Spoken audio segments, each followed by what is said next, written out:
কি খাওয়াইছে ও সেন্সলেস হয়ে যায়।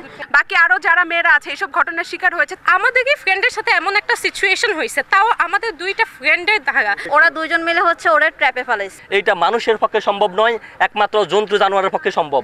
শাহজালাল বিজ্ঞান ও প্রযুক্তি বিশ্ববিদ্যালয়ের সমাজবিজ্ঞান বিভাগের 3 শিক্ষার্থী, 2জন ছেলে এবং 1জন মেয়ে। পড়াশোনা, ক্লাস, আড্ডা কিংবা ঘোরাঘুরি সবই চলে একসাথে। তবে ওই নারী শিক্ষার্থী কি একবারের জন্যও ভেবেছিলেন ছেলে বন্ধুরাই তার জন্য কাল হয়ে দাঁড়াবে, লুটে নেবে তার সর্বস্ব? হ্যাঁ, ওনার তো কনসার্টে যাওয়ার কথা ছিল, তারপরে ওনার যে কোনো কি খাওয়াইছে এটা তো আমরা জানি না, তারপরে ও সেন্সলেস হয়ে যায়। আর দুইজন মিলে ওরা আগে থেকে প্রি প্ল্যান ছিল এটা, তারপরে তো ও আর বলতে পারে না। এটার আমরা এখন সর্বোচ্চ বিচার চাই। ওরা মেইন কথা ওরা দুইজন মিলে ওরা ট্র্যাপে ফেলাইছে। তার পরবর্তীতে তো সে আর জানে না কিছু, কারণ সে সেন্সলেস ছিল। আমাদেরই ফ্রেন্ডের সাথে এমন একটা সিচুয়েশন হয়েছে, তাও আমাদের দুইটা ফ্রেন্ডের ধারা। তো আমরা এখানে কিভাবে সেফ ফিল করব, মানে আমরা কিভাবে ওদের সাথেই ক্লাস করি? তবে ঘটল ঠিক সেটাই। এই 2 ছেলে বন্ধুই তাদের সহপাঠী নারী শিক্ষার্থীকে চেতনা নাশক ওষুধ খাইয়ে সুরমা আবাসিক এলাকায় তাদের মেসে নিয়ে পালাবদ্ধ ধর্ষণ এবং ভিডিও ধারণ করেন এই বর্বরতার। আবার এইসব ভিডিও ছড়িয়ে দেওয়ার ভয় দেখিয়ে দেন নানান হুমকি আর কুপ্রস্তাব। এই অভিযোগে শাহজালাল বিজ্ঞান ও প্রযুক্তি বিশ্ববিদ্যালয়ের সমাজবিজ্ঞান বিভাগের 2021-22 শিক্ষাবর্ষের শান্ত তারা আদনান ও স্বাগত দাস পার্থ নামের 2 শিক্ষার্থীকে আটক করে পুলিশ ও বিশ্ববিদ্যালয় প্রশাসন জানায়, আটকের পর জিজ্ঞাসাবাদে ঘটনার প্রাথমিক সত্যতা পেয়েছেন তারা।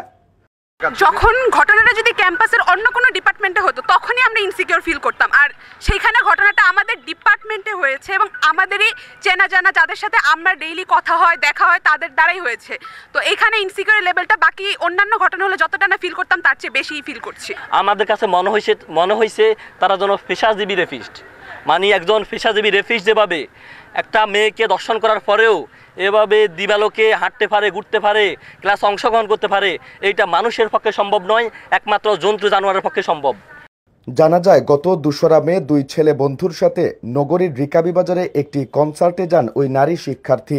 সেখান থেকে ফেরার পথে তাকে ফাঁদে ফেলে নানান কৌশলে তাদের মেসে নিয়ে আসেন 2 ছেলে বন্ধু। তারপর তাকে চেতনানাশক ওষুধ দিয়ে রাতভর ধর্ষণ করেন আদনান ও পার্থ। পরে তারা ভুক্তভোগীর অজান্তে ভিডিও ধারণ করেন এবং পরে তা প্রকাশের হুমকি দিয়ে বিষয়টি গোপন রাখতে বাধ্য করেন।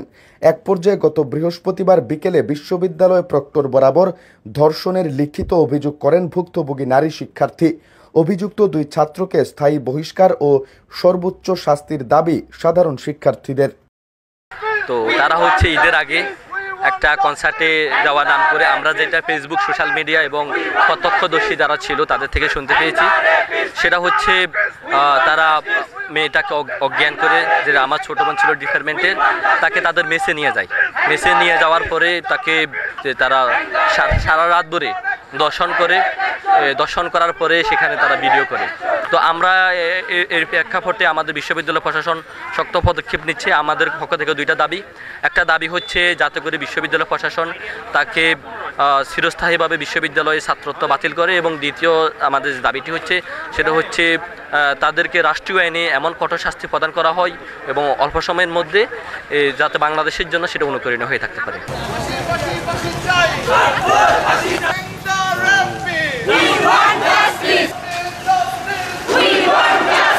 We want justice, hang the rapist, এই বাক্যটি বর্তমান বাংলাদেশের প্রেক্ষাপটে বহুল উচ্চারিত।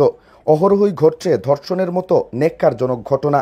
অনেক মেয়ে শিক্ষার্থী জানেনও না আদনান, পার্থের মতো এমন কুরুচিপূর্ণ ব্যাচমেট দ্বারা প্রতিনিয়তই কল্পনাতে ধর্ষিত হন তারা।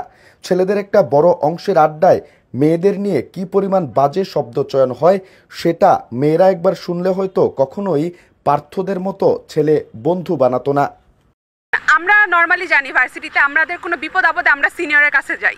সেখানে যখন আমরা দেখতেছি আমাদের সিনিয়র দ্বারা আমাদের আরেক সিনিয়র ধর্ষিত হয়েছে, সেখানে আমরা কার কাছে যাব?